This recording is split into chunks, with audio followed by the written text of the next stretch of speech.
2 Timothy, 2 Timothy chapter 2 verses 13 చదువుదాం ఒకసారి. మనము నమ్మదగిన వారమేనను, ఆయన తన స్వభావమునకు విరోధముగా ఏదియో చేయలేడు. హల్లెలూయా. అపోస్తలుడైన పౌలు తిమోతికి రాస్తూ చాలా చక్కటి మాటల్లో రాస్తూ ఉంటాడు. లాస్ట్ వీక్ మనం తిమోతిదే మాట్లాడుకున్నట్టున్నాం కదా, 1 తిమోతి. హల్లెలూయా. ఈరోజు 2 తిమోతిలో ఈ మాటను మనం ధ్యానం చేసుకుందాం. ఏమంటే మనము నమ్మదగని వారమైనను ఆయన నమ్మదగిన వాడుగా ఉండడు. ఆయన తన స్వభావమునకు విరోధముగా ఏదియో చేయడు. మనము నమ్మదగిన వారము కాదు, ఆయన నమ్మదగిన వాడు. ఆయనను కూడా ఆయన ఇక్కడ ఏమంటున్నాడంటే తన స్వభావమునకు విరోధముగా ఆయన ఏదియో చేయడు.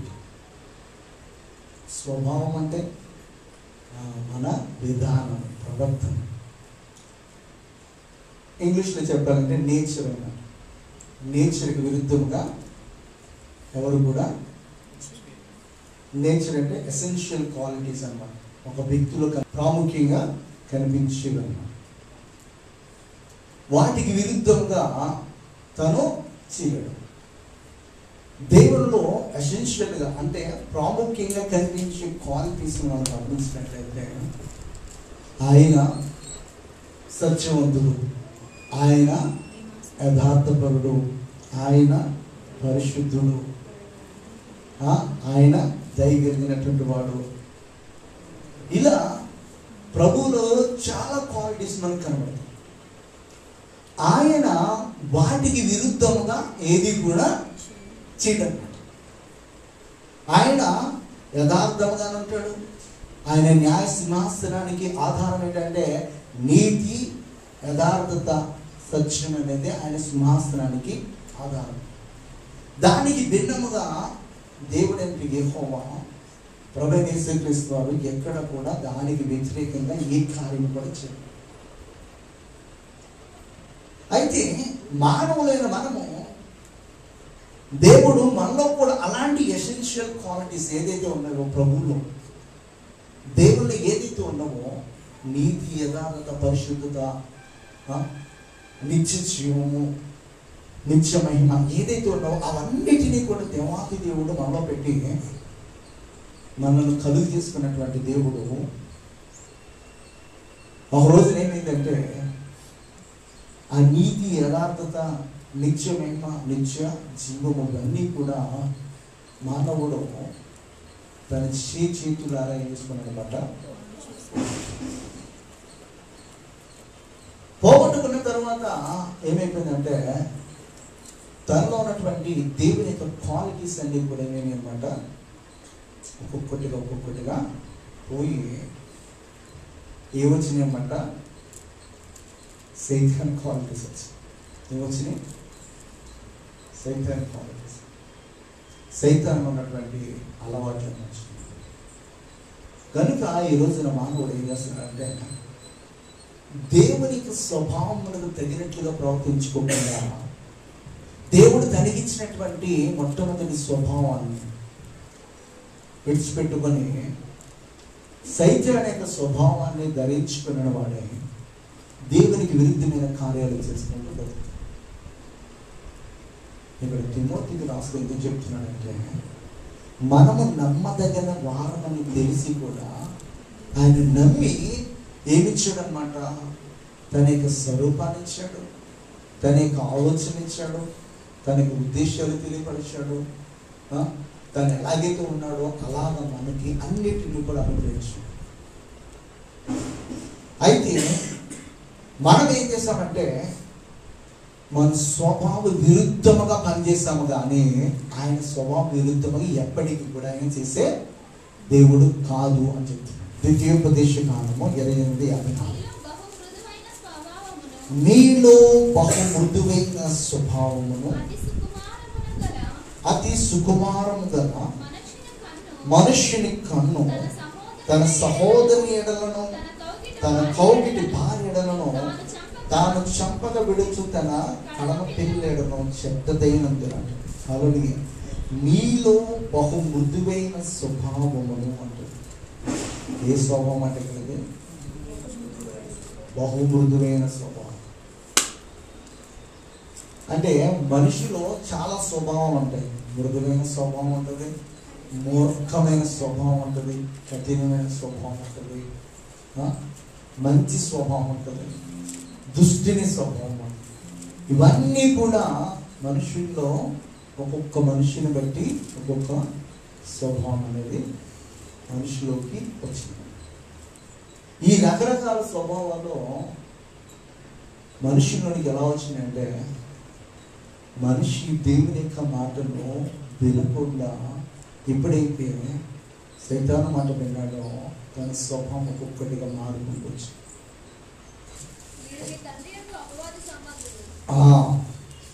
మీరు మీ తండ్రి అపవాది సంబంధులు, మీ తండ్రి దురాశ నెరవేర్చబోరుచున్నారు. ఆది నుండి వాడు నరహంతకుడైంది, సత్యమందు నిలిచిన వాడు కాడు, వాడి యందు సత్యమే లేదు.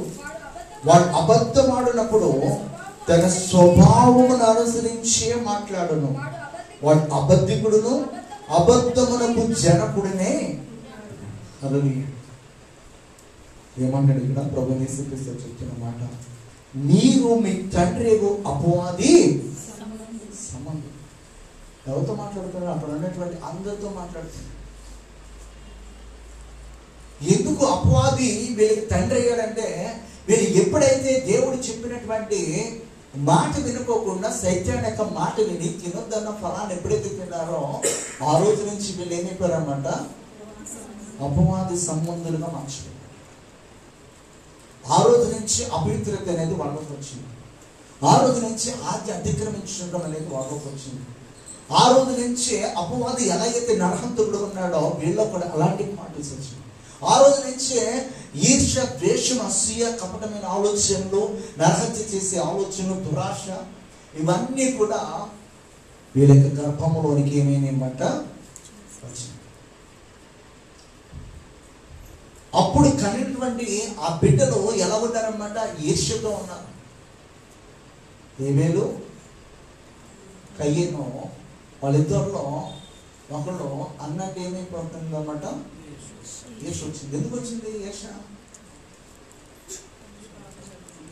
దేవుడు తన యొక్క అర్పణ అంగీకరిస్తున్నాడని ఈర్ష వచ్చేసింది. దేవుడు ఎందుకు తన అర్పణ అంగీకరిస్తున్నాడో నా అర్పణ అంగీకరించట్లేదని యోచన చేసుకున్నాడా? చేయలేదు. తన కంటికి నచ్చిన వాటిని దాచేసుకొని నచ్చినటువంటి వాటిని దేవుడికి ఏం చేస్తున్నాడన్నమాట, అర్పిస్తాడు. కానీ ఏబేలు ఏం చేస్తున్నాడంటే తన కంటికి నచ్చిన వాటిని దేవునికి సమర్పించి నచ్చిన వాటిని అన్నింటినీ కూడా ఏం చేసుకుంటాం అన్నమాట, తగ్గదు. అంటే మంచి వాటిని, శ్రేష్టమైన వాటిని దేవుడికి అర్పిస్తున్నాడో మిగతా వాటిని తన కొరకు ఉంచుకుంటాడు. అది దేవునికి ఇష్టమైంది. దేవునికి మన శాశ్వత జీవితము వృద్ధాప్యంలో, దేవా నా జీవితం అంతా కూడా నీకే నాయన అని చెప్పేసి మంచి పాటలన్నీ పాడుకుంటూ వచ్చామనుకో, దేవునికి ఇస్తున్నా. మరి యవ్వన కాలం అంతా కూడా ఇష్టం వచ్చినట్లుగా బ్రతికేసి చేయొద్దన్న కార్యాలన్నీ కూడా చేసేసి ఇక ఒంట్లో ఓపిక లేనప్పుడు సత్వం అంతా తగ్గిపోయిన తర్వాత, ప్రభా నా జీవితం నీకు అంకితం అని చెప్పేసి వచ్చాను. చాలా మంచిది నాయన, నీ శ్రేష్టమైన జీవితాన్ని నాకు ఇంత గొప్పగా ఇచ్చావంటే నీలాంటి భక్తులు నాకు దొరుకుతానంటావా అనుకుంటాడు దేవుడు. దేవునికి వాల్సినటువంటి జీవితాన్ని ఆ శ్రేష్టమైన అర్పణ దేవునికి మనము అర్పించాలి. అంతేగాని మన కంటికి నచ్చిన దాన్ని, ఇంక అయిపోయిన తర్వాత మిగిలిపోయిన దాన్ని దేవునికి ఇస్తే దేవుడు అంగీకరించు. ఏబేలు యొక్క అర్పణ అంగీకరించడానికి, కయ్యిన అర్పణ ధృవీకరించడానికి అదే కాదు. హల్లెలూయా. దేవునికి ఇష్టమైన జీవితము నీ యవ్వన కాలమున కాలిమంట నరునికి మేలు. ఎవరికి మేలు? మనకే మేలు. దేవుని పని చేయడం ఎవరికి మేలు? మనకే మేలు. మనమేమనుకుంటామంటే, అయ్యో నా యవ్వన కాలం అంతా నీకు ఇచ్చేస్తే నేను ఇంకేం బ్రతకాలి, నేను ఇంకేం ఎంజాయ్ చేయాలి. దేవుని పనిలోని చాలా ఆనందం ఉంది నిజముగా చేస్తే. కానీ మనం ఏదో చేసామనే పేరుని చేస్తే కనుక ఆనందం అనేది మనకు రాదు. కానీ నిజముగా మన దేవునికి పనిని పరిపూర్ణంగా చేసినప్పుడు చాలా ఆనందం ఉంటుంది, చాలా సంతోషం. లోకస్తుల కంటే ఎక్కువ సంతోషం, ఎక్కువ ఆనందము ఎక్కడ కలుగుతుందంటే దేవుని పనిలో, దేవుని సన్నిధిలో, దేవుని చిత్తాన్ని నెరవేర్చుటలో మనకి దొరుకుతుంది. హల్లెలూయా, హల్లెలూయా. ఇక్కడ ప్రభువైన యేసుక్రీస్తు వారు వారందరినీ కూడా దేనితో పోలుస్తున్నారంటే, మీరందరూ కూడా అపవాది సంబంధులు. మీ తండ్రి ఎవరంటే అపవాది. వాడు ఎలాంటి వాడంటే సత్యమునకు విరుద్ధంగా పనిచేసేవాడు, నరహత్య చేసేవాడు, అబద్ధములు ఆడేవాడు, కొండములు చెప్పేవాడు, ఇంకా వాళ్ళు లేనటువంటి అలవాట్లే లేవన్నమాట. వాళ్ళు చెడ్డదైనవన్నీ కూడా వాళ్ళలోనే ఉన్నాయి. చెడ్డ కార్యములు చేసే ప్రతి ఒక్కరికి తండ్రి ఎవరన్నమాట అపవాదం చెప్పేసి ప్రభువైన యేసుక్రీస్తు వారు చెప్తున్నాను. హల్లెలూయా, హల్లెలూయా. వాడు ఎలాంటి వాడు అన్నమాట? వాడు అబద్ధమాడినప్పుడు తన స్వభావమును అనుసరించే మాట్లాడను. వాడు అబద్ధికుడును, అబద్ధములకు జనకుడినే. హల్లెలూయా. వాడి స్వభావం అదన్నమాట. అసత్యము, అబద్ధమాడటము, అర్హత చేయటము, మోసం చేయటం, ఇవన్నీ కూడా వాడి స్వభావం. వాళ్ళలో ఉన్నటువంటి ఎసెన్షియల్ క్వాలిటీస్ అన్నీ. ఈ ఎసెన్షియల్ క్వాలిటీస్ అన్ని ఆ రోజున తిన్న ఫ్రూట్ ద్వారా ఎవరికి వచ్చినాయి అనమాట? వాళ్ళ ద్వారా జన్మించినటువంటి ప్రతి మానవులోనికి ఏమైనా అనమాట, ఇవన్నీ కూడా స్ప్రెడ్ అవుతూ వచ్చినాయి అన్నమాట, వైరస్ లాగా. ఈ వైరస్ లాగా వచ్చినటువంటి వీటినన్నిటిని దేవాతి దేవుడు ఏం చేయనుకున్నాడు అనమాట? మీరు నమ్మదగని వారని తెలిసి కూడా నేను నమ్మి మీ వద్దకు వచ్చి మీలో ఉన్నటువంటి ఆ పాప స్వభావాన్ని, ఆ పాత పురుషుణ్ణి నేనేం చేయాలనుకున్నాను అనమాట? ఆయన తీసివేయాలనుకున్నా, సిలివేయాలనుకున్నాను.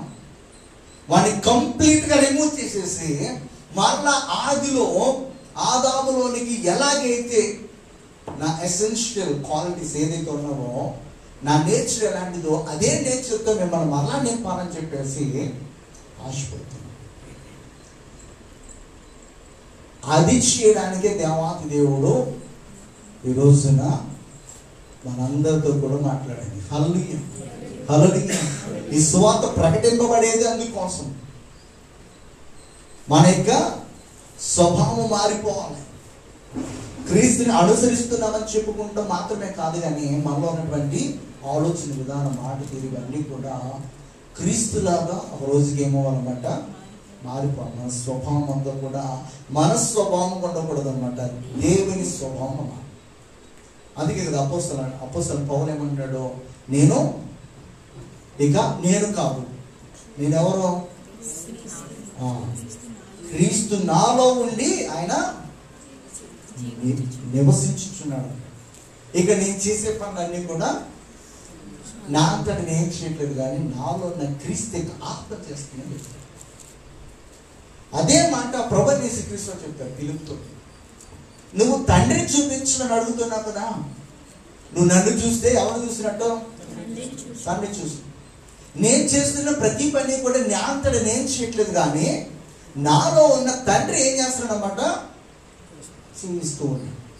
యోహాను రాసిన సువార్త 14 నాలో ఉన్న తండ్రి ఏం చేస్తున్నాడు అన్నమాట? ఇవన్నీ కూడా చేస్తున్నాడు. నువ్వు నమ్మట్లేదా ఇంకా ఫిలిప్ అని చెప్పేసి ప్రభువైన యేసుక్రీస్తు వారు.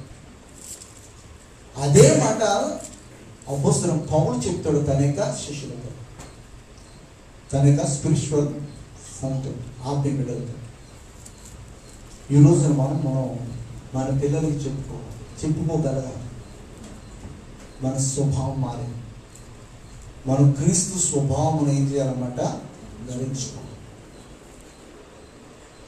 అప్పుడే మనము మన శరీర ఇచ్చను బట్టి కాక ఆత్మ ఏమైతే మనకి బోధిస్తూ ఉన్నాడో ఆ ప్రకారము జీవించడానికి, చేయడానికి, మాట్లాడడానికి, ఆలోచించడానికి అన్నిటికీ కూడా మనము అవకాశం అనేది ఇస్తామన్నమాట. హల్లెలూయా, హల్లెలూయా.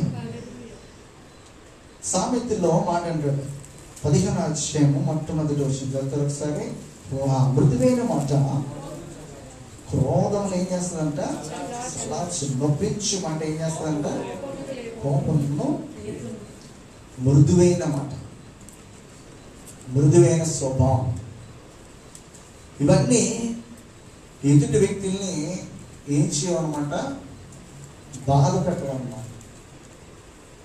వాళ్ళని మరి ఎలాంటి పరిస్థితులు ఉన్నా కూడా కన్విన్స్ చేయడానికి ఉపయోగపడుతుంది. అరిసేవాడి దగ్గర మనం కూడా ఎరిసామనుకో ఇంకా కలుసుకోవడం మిగిలింది కదా. అరిసేవాడి దగ్గర మనం అరవకోకుండా సాఫ్ట్గా మృదువుగా మాట్లాడితే వాళ్ళని ఆవేశాన్ని కొద్దిగైనా అనర్చడానికి ఉపయోగపడుతుంది. అరిసి అరిసి ఏమవుతుందంటే కరుచుకుని ఇంకా తర్వాత హాస్పిటల్కి, అరిసి అరిసి కలుసుకుని హాస్పిటల్కి వెళ్ళిందంటే అరిసి చోట కామ్గా ఉండి సమాధాన పడ్డము లేదన్నమాట. హల్లెలూయా. సామెతల్లోనే 14 చదువు ఒకసారి. వానికి వెక్కసమగును మంచి వాని స్వభావము వానికి సంతోషించు. ఏం స్వభావం అంట, మంచి వాని మంచి స్వభావం ఎవరికి సంతోషం వస్తుంది అనమాట, వానికి సంతోషం. మంచి వాడిగా జీవించే మంచి స్వభావం కలిగి ఉంటే కనుక దానివల్ల ఎవరు సంతోషిస్తారంటే నీవే సంతోషిస్తావు. మృదువైన స్వభావం కలిగి ఉన్నప్పుడు దానివల్ల నీకు సమాధానం ఉంటుంది. రోమిలికి రాసిన పత్రిక 6వ అధ్యాయము 6వ వచనంలోకి వెళ్దాం. ఏమన్నా, మనమికను పాపమునకు దాసులము కాకుండానట్లు, పాప శరీరము నిరర్ధకమగునట్లు మన ప్రాచీన స్వభావం ఆయనతో కూడా సిలువ వేయబడినని.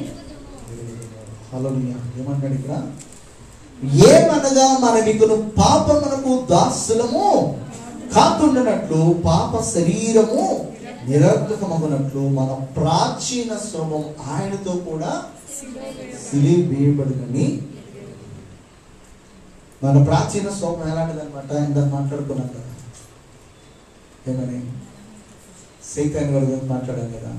సైతాన్ ఏమన్నాయనమాట, అబద్ధము, మోసము, నరహత్య, అసూయ, ద్వేషం, ఇవన్నీ కూడా సైతాను లో నుంచి మానవులో వచ్చినాడు.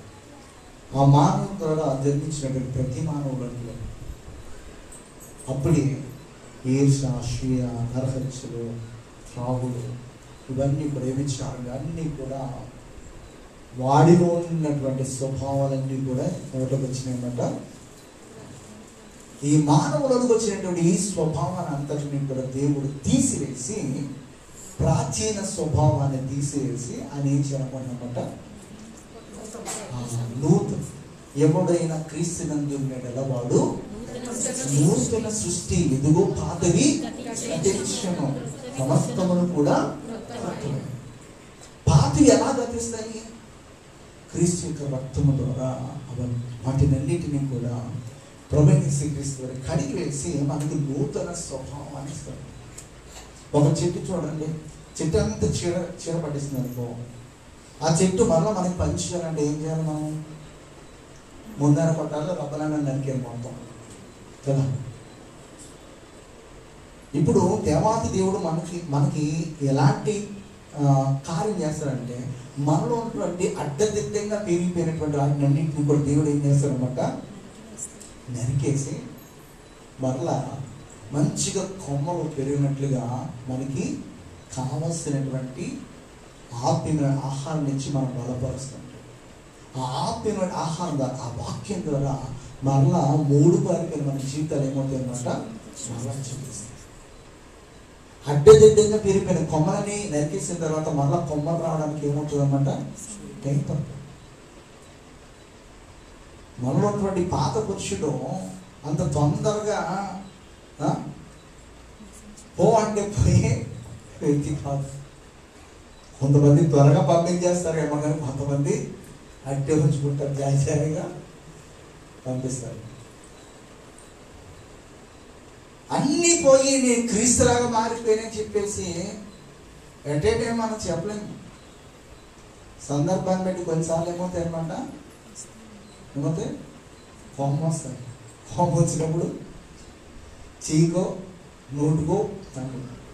దీని ద్వారా ఏమవుతుంది, మరలా ఆ ప్రాచీన స్వభావము ఇంకా సిలివేయబడుకోకుండా మనలో అలాగనే.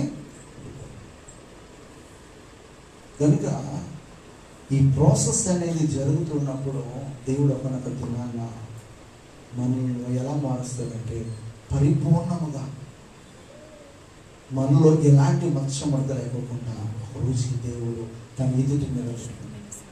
కానీ మనము ఎక్కడైనా ఇలాగా మనం ప్రవర్తించినప్పుడు, ఒకవేళ తొందరపడి మనం ప్రార్థించినప్పుడు కనీసం కొద్దిసేపటికైనా రిలీజ్ అవ్వాలి. కొద్దిసేపటికైనా రిలీజ్ అవ్వాలి. రిలీజ్ అయ్యి పశ్చాత్తాపడితే కనుక మనము ఇంకా కొద్ది కాలం ఆశకాలం పెరుగుతుంది, ఇంకా పరిపూర్ణతలోకి రావడానికి దేవుడు మనకి సమయం ఇస్తుంది. రిలీజ్ కాకుండా ఇంకా అతి కొనసాగిస్తూ వెళ్తున్నప్పుడు దేవుడు ఏం చేస్తాడంటే ఒక రోజున మన పైన తన కఠినమైన నిర్ణయం తీసుకుని దాన్ని ఏం చేస్తాడనమాట, అమలుపరుస్తాడు. అందుకే సామెతలు అంటే ఎన్నిసార్లు గద్దించినను లోబడినటువంటి వాడు మరీ తిరిగి లేకుండా హఠాత్తుగా అంటారు. ఏమంట, హఠాత్తుగా మరణిస్తాడు. ఇక వానికి ఏముండదన్నమాట, జీవించడానికి అవకాశము ఉండదు. ఆ పరిస్థితి మనకు రాకుండా ఉండాలంటే మనలో ప్రాచీన స్వభావాన్ని మనము తీసివేసుకుంటూ దినదినము మనము నూతన పరచబడాలి. ఎహెజ్కేలు రాసిన గ్రంథంలో ఒక మాట అంటాడు, 36వ అధ్యాయంలో ఇజ్రాయేల్ ప్రజలను ఉద్దేశించి మాట్లాడతారు. 36వ అధ్యాయము 25 నుంచి చదివితే మనకు బాగా అర్థమవుతుంది. నీ అపవిత్రత యావత్తు పోనట్లు నేను మీ మీద శుద్ధ జలమును చల్లుదును, మీ విగ్రహముల వలన మీకు కలిగిన అపవిత్రత అంతయు తీసివేసేది, నూతన హృదయము మీకు ఇచ్చినను, నూతన స్వభావమును మీకు కలుగజేసేది. రాతి గుండె మీలో తీసివేసి మాంసపు గుండెను ఏం చేస్తారంట, ఎందుకు చెప్తున్నాడు ఇక్కడ? 3 విషయాలు చెప్తున్నాడు. నూతన హృదయము, నూతన స్వభావము, రాతి గుండెకు బదులుగా మాంసం. మనుషుడంట హృదయము నింపబడిన దాన్ని బట్టే నోరేం చేస్తుంది, అని చేస్తాం. ఇక్కడ ఏది నిండితో అవుట్పుట్ అది వస్తుంది. ఇక్కడ నిండింది ఒకటైతే అవుట్పుట్ వేరేది రాదు. ఇక్కడ నింపబడిన దాన్ని బట్టే. అందుకే దేవాతి దేవుడు ఏమంటున్నాడంటే నీ హృదయం నాకు ఎలాగమన్నాడో దాన్ని ఖాళీ చేసి, దాన్ని ఖాళీ చేసిస్తే నేను దేని చేత నింపాలో దాని చేత నింపాను. హల్లెలూయా, హల్లెలూయా. మన కంప్యూటర్లో హార్డ్ డిస్క్ ఉంటుంది కదా, ఆ డిస్క్లో మనం ఏదైతే మనము ఇన్స్టాల్ చేస్తామో, ఏదైతే దాని మీద కాపీ చేస్తామో అదే మనకి కనిపిస్తాం. అవునా కదా? అక్కడ ఇన్స్టాల్ చేస్తే వేరేది వస్తుందా, మనకి స్క్రీన్ మీద వేరేది కనిపిస్తుందా? కనిపించదు. మన హార్డ్ డిస్క్ అనమాట. ఇది హార్ట్. ఈ హార్ట్ అయిన హార్డ్ డిస్క్ పైన ఎవరిని ఇన్స్టాల్ చేయాలంటే క్రీస్తుని ఇన్స్టాల్ చేయాలి, తేలిక మాటలను ఇన్స్టాల్ చేయాలి. అప్పుడు మన హృదయం నూతన పరచబడుతుంది, మన స్వభావం నూతన పరచబడుతుంది. మన గుండె రాతి గుండెకు బదులుగా ఎలా మార్చబడుతుంది అన్నమాట, మాంసపు గుండె మార్చబడుతుంది. అప్పుడు మన స్వభావం పోయి ఎవరి స్వభావం మనలో పనిచేస్తుంది అన్నమాట, దేవుని స్వభావం పనిచేస్తుంది. అల్టిమేట్గా ప్రతి మానవులో ఎవరి స్వభావం పనిచేయాలని చెప్పేసి దేవుడు ఆశపడుతున్నాడంటే ఆయన స్వభావం మనందరిలోకి వచ్చినప్పుడు ఏ మానవుడు కూడా శరీరం ఇచ్చిన పనిచేయడు, స్వార్థంతో పనిచేయడు, స్వభావం కోసం పనిచేయడు. శరీరాశలను నేత్రాశలను జీవనముతో పరిచయం కేవలము ఆత్మ తనకి ఏదైతే బోధిస్తూ ఉన్నాడో దాని ప్రకారం జీవించడానికి, దాని ప్రకారము మాట్లాడే, దాని ప్రకారము పని చేయడానికి మాత్రమే పనిచేస్తాం. దేవుని మాటలు వింటున్న మనందరూ కూడా స్వభావ విరుద్ధముగా మనం జీవించుకోకుండా దేవుని యొక్క ఆలోచన ప్రకారం మనం జీవించాలంటే మనలో ఆయన ఇచ్చే నూతన హృదయము మనకు రావాలి. ఎఫెసీయులకు రాసిన పత్రిక 4వ అధ్యాయము 20 నుంచి మాటలు చదువుతాం. 24. అయితే మీరు యేసును గూర్చి విని ఆయన యందలి సత్యము ఉన్నది ఉన్నట్టుగానే ఆయన యందు ఉపదేశింపబడిన వారైన ఎడల మీరు క్రీస్తును నేర్చుకున్న వారు కాదు. కావున మునుపటి ప్రవర్తన విషయములోనైతే మోసకరమైన దురాశల వలన చెడిపోయిన మీ ప్రాచీన స్వభావమును వదులుకొని మీ చిత్త వృత్తి యందు నూతనపరచబడిన వారే నీతియు యథార్థమైన భక్తి గలవారై దేవుని పోలికగా సృష్టింపబడిన నవీన స్వభావమును ధరించుకొనవలెను. హల్లెలూయా. ఇక్కడ అపోస్తలుడైన పౌలు వార్బేస్యులకు రాస్తూ చెప్తున్నమాట ఏమనంటే, అయితే మీరు యేసును గూర్చి విని ఆయన యందలి సత్యము ఉన్నది ఉన్నట్టుగానే ఆయన యందు ఉపదేశింపబడిన వారైన ఎడల మీరు అలాగూ క్రీస్తును నేర్చుకున్న వారు కాదు. కావున మునుపటి ప్రవర్తన విషయంలోనైతే మోసకరమైన దురాశల వలన చెడిపోయిన మీ ప్రాచీన స్వభావమును వదులుకొని మీ చిత్త వృత్తి యందు నూతన పరచబడిన వారే నీతియు యథార్థమైన భక్తి గల వారి దేవుని పోలికగా సృష్టింపబడిన నవీన స్వభావం ధరించుకున్నారు. నీతియు యథార్థతయు దేవుని పోలికగా సృష్టింపబడిన నవీన స్వభావం. చూడండి, దేవునిలో ఏముంటుంది అన్నమాట? నీతి ఉంటుంది, యథార్థత, పరిశుద్ధత ఉంటుంది. ఇవి మనము ధరించుకున్నప్పుడు మనం ఎలా మారుతున్నాం అన్నమాట? నవీన స్వభావం.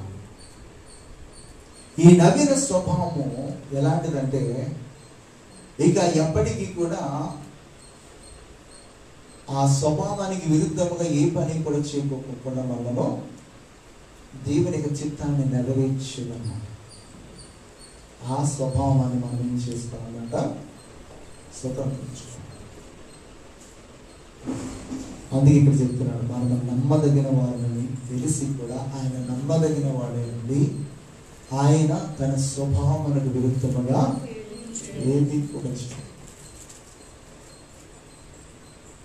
సహోదరుడా, ఈ విషయాన్ని గ్రహిస్తున్న మనందరం కూడా క్రీస్తు యొక్క స్వభావం ధరించుకుంటూ మనం ప్రతిరోజు కూడా ప్రయాసపడము.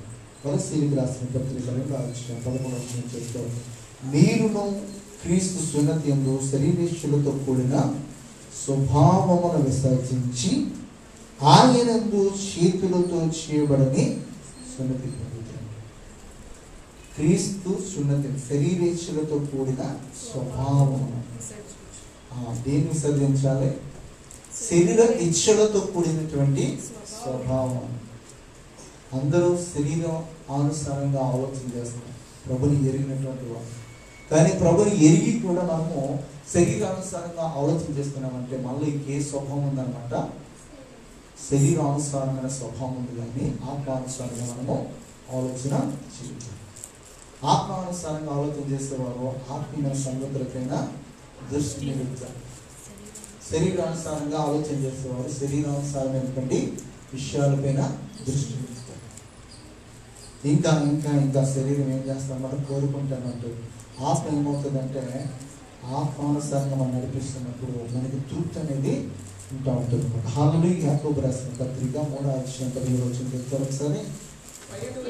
అయితే పైన వచ్చి జ్ఞానం అది మొట్టమొదట పవిత్రమైనది, తరువాత సమాధానమైనది, సులభముగా లోబడి కనికరముతో మంచి పనులు నిండి పక్షపాతం వేషధారణను లేనిది. హల్లెలూయా. పైన వచ్చు జ్ఞానం. పైనుంచి దేవుని ఎదురు నుంచి వచ్చే జ్ఞానం ఎలాంటిదంటే మొట్టమొదటిగా పవిత్రమైన, సమాధానకరమైన, మృదువైనది, సులభముగా లోపడి, కనికరముతో మంచి కాలంతో నిండుకున్నది, పక్షపాతమైన, వేషధారణ లేనిది చెప్పాను. ఇవన్నీ ఎందుకు చెప్తున్నానంటే పైనుంచి వచ్చే వాటి చేత మనం ఏం చేయాలన్నమాట, నింపబడాలి. పైనుండి వచ్చే ఆ యొక్క పవిత్రమైనటువంటి జ్ఞానము, మరి వేషధారమైనటువంటి ప్రవర్తన, ఇవన్నీ కూడా మనము ఎప్పుడైతే వీటన్నిటి చేత నింపబడతామో మన ద్వారా అనేకులకు మేలు కలుగుతారు, మన జీవితం అనేకులకు ఆశీర్వాదకరంగా ఉంటుంది. దేవుని ఎరిగినటువంటి ప్రజలు వేషధానంతో ఉంటారు, దేవుని ఎరిగి కూడా వేషధానం ఉంటారు. దేవుని ఎరిగినటువంటి ప్రజలు పక్షపాతాన్ని చూపిస్తారు, కానీ ఎరిగి కూడా పక్షపాతాన్ని చూపిస్తే మనం ఇంకనూ దేని ఏ స్వభావంతో అనమాట, సైతాన్ స్వభావంతో. మీరు దేవునికి వాక్యం నేర్చుకోవాలంటే శ్రేష్టమైన ప్లేస్ ఏంటంటే మీరు మోకరించి దేవుని వేడుకుంటే చాలా చక్కగా. నేను బైబిల్ అంతా నేర్చుకున్నది ప్రభు పాదాలు అయితే నేర్చుకున్నాను. ఒక్క మొక్క కూడా బైబిల్ పాదాలు నేర్చుకోవాలి, అన్నీ అవకాశాలు. ప్రభు పాదాలతో మోకరిస్తే ప్రభు మనకి రహస్యమైన సంగతులను చక్కగా నేర్చుకోగలుగుతాం. ఆయన కంటే గొప్పగా బోధించే బోధకుడు ఎవరు? మీరు ఎవరు కూడా బోధకులు కాకుండా నేనే మీ బోధకుడు. హల్లెలూయా. ఆయన గొప్ప టీచర్, మనకి చాలా చక్కగా వివరిస్తారు. 2011 ఒకే ఒక్క సంవత్సరంలో బైబిల్ అంతా నేర్పించాను. అప్పుడు నేర్చుకున్న బైబిల్ మీకు ఏది ప్రకటించాలి ఈ రోజు అని చెప్పి ప్రభు సన్నిధిలో మోకరించినప్పుడు ఒక వర్డ్ ఇస్తాడు, ఆ వర్డ్ని బట్టి నేను మిగతా వర్డ్స్ అన్ని నేను వెతుక్కొని ఒక కాన్సెప్ట్ రెడీ చేసి నేను ముందు వెళ్తాను. హల్లెలూయా. దేవుడు చక్కగా వ్యవస్థ మనలో ఉన్నటువంటి ప్రాచీన స్వభావమును మరి తీసివేసి నూతన స్వభావాన్ని మనము ధరించుకోవాలి. హల్లెలూయా. అయితే యెషయా గ్రంథంలో చెప్తాడు ఏమనంటే 25వ అధ్యాయం మొట్టమొదటి వచ్చిన చదవండి. దేవుడు ఎలాంటి వాడా? యెహోవా నీవే నా దేవుడవు, నేను నిన్ను హెచ్చించెదను, నీ నామమును స్తుతించెదను, నీవు అద్భుతములు చేసేదివి, ఆ సత్య స్వభావమును అనుసరించి నీ పూర్వకాలమున చేసిన నీ ఆలోచనలను నెరవేర్చుకుని. హల్లెలూయా. ఆయన స్వభావం ఎలాంటిదన్నమాట? సత్య స్వభావం. సత్యములకు భిన్నంగా ఆయన ఒక్కడు కూడా ఇచ్చాడు. అందుకే ప్రభుని చూపిస్తాడు, నేనే సత్యం, నా వాక్యమే సత్యం. హల్లెలూయా. ఇంకో చోట ఏమంటో తెలుసా? వాక్యమే సత్యం, నేనే జీవము, వాక్యమే జీవము, నేనే మార్గము, వాక్యమే మనకి మార్గం. 119 కీర్తనలో అదే ఉంది, నీ వాక్యం నా పాదముల దేవుడు నా త్రోవకు. హల్లెలూయా. మన బైబిల్ గ్రంథాన్ని చాలా చక్కగా అర్థం చేసుకోవడానికి దేవుడే ఇస్తాడు. మామూలుగా శరీరీక్షంతో పోయి ఆ ఆత్మీయ నేత్రాలు తెరపడకుండా చదివినంత కాలం 100 సార్లు చదివినా కూడా అర్థం కాదు. చదివినట్టు ఉంటుంది కానీ దేనికి లింక్ అప్ కుదరదు అనమాట. లింక్ లేడం కుదరదు. ఒక చైన్ ప్రాసెస్లో బైబిల్ అర్థం చేసుకోవడము మన వల్ల కాదు. అది ఎవరో మనకి నేర్పించాలంటే ఆ పరిశుద్ధాత్మ దేవుడు మనకు నేర్పించాలి. ఆయన నేర్పించాలంటే ప్రభు పాదాలు అయితే మనము తగ్గించుకున్న వారమే. దేవా నువ్వు నాకు బోధించి అని చెప్పేసి మనం ప్రార్థన చేస్తాం. దేవుడు మనకి సమస్తమును కూడా ఆయన తెలియపరుస్తాడు అన్నమాట. హల్లెలూయా. ఆయన ఎలాంటి వాడు? సత్య స్వభావం అనుసరించి నీ పూర్వకాలం చేసిన నీ ఆలోచన నెరవేర్చుతూ ఉంటాడు. హల్లెలూయా. కొరింథీయులకు రాసిన పత్రిక 1 కొరింథీయుల మొట్టమొదటి అధ్యాయం 9వ వచనంలో మిమ్మల్ని పిలిచిన దేవుడు ఎలాంటి వాడంట? నమ్మదగిన వాడంటాడు. హల్లెలూయా. ఏంటంట? ఇక్కడ సత్యమును అనుసరించే దేవుడు. ఇక్కడ ఏం చెప్తున్నాడంటే నమ్మదగిన వాడు. 2వ తెస్సలోనిక 3వ అధ్యాయం అయితే ప్రభు నమ్మదగిన వాడు, ఆయన మిమ్మల్ని స్థిరపరిచి దుష్టత్వము నుండి ఏం చేస్తాడంటే ఆయన కాపాడుతాడని చెప్పి. దేని నుంచి కాపాడుతాడైనా? దుష్టత్వం నుంచి కాపాడుతాడు. హల్లెలూయా. ఆయన స్వభావం సత్య స్వభావం, ఆయన స్వభావం నమ్మదగిన స్వభావం. ఆయన స్వభావం ఎలాంటిదంటే మనను దుష్టత్వం నుంచి కాపాడి మనను స్థిరపరిచే స్వభావం.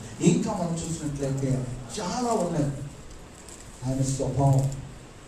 ఆ స్వభావం ఇచ్చాక మనల్ని ఏం చేస్తాడంటే మనను స్థిరపరుస్తాడు, మన నూతన పరుస్తాడు, మనను ఆయన ఎదుట ఎలాంటి మచ్చ లేకుండా మనం నిలబెట్టుకుంటాడు.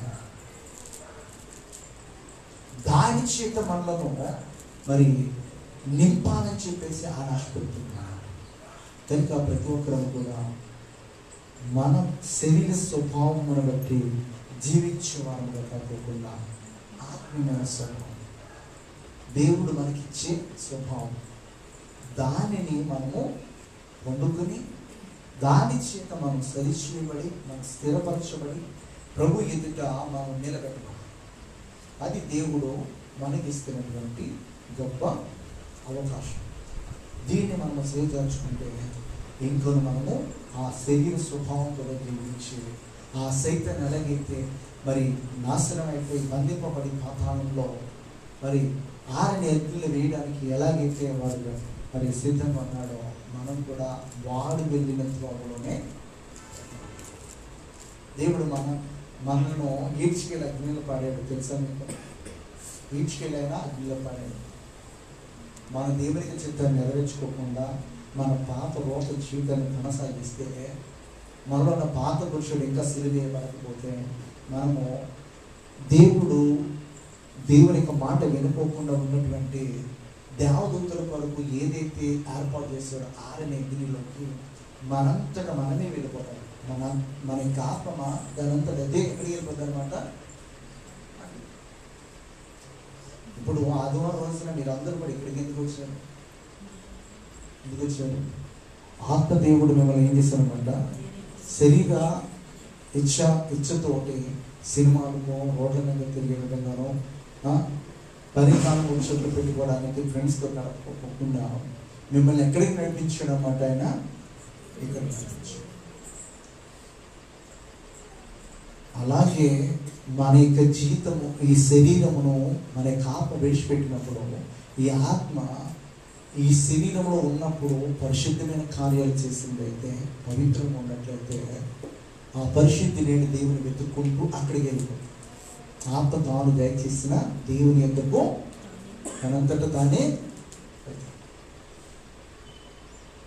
అయితే అది నెరవేర్చుకోకుండా ఉందనుకో, అప్పుడు ఏమవుతుంది, తనంతట తానే నిత్యనాటానికి అక్కడ అగ్ని ఆరదు, పురుగు చావులు, నిత్యము కాలుతూనే అంటే దానికి సమాధానం అనేది. ఇక్కడ సమాధాన సువార్తను ఎవరైతే అంగీకరించి సమాధానం ఉండటానికి ఎందరైతే ప్రయత్నం చేస్తారో వారి బ్రతుకుల్లో మరి ఇక్కడను మరి అలాగే ఈ దేహాన్ని విడిచిపెట్టిన తర్వాత కూడా సమాధానం దేవునికి వాక్యం దేవుని యొక్క స్వభావం మనం ఏం చేయాలన్నమాట, ధరించాలి. ఆయన స్వభావం ఎలాంటిదన్నమాట, నీతి, పరిశుద్ధత, యథార్థత, సత్యము, వేషధారణ లేదందులో, సుఖభోగములను వాంఛలేదందులో, ఇంకా శరీరానుసారంగా వ్యభిచరించడం, ఇంకా లోకానుసార కోరికలు, ఇంటన్నిటి చేత మనము నింపబడుకోకుండా దేవుని యొక్క చిత్తాన్ని మన జీవితంలో నెరవేర్చుకునేది మనం దేవుడిచ్చే ఆ మంచి స్వభావం, నూతన స్వభావం ధరించుకునే వారిని దేవుని చిత్తాన్ని మన జీవితంలో నెరవేర్చుకుంటాం. అటువంటి కృప దేవుడు మనకు అనుగ్రహించింది కదా. ఆమేన్.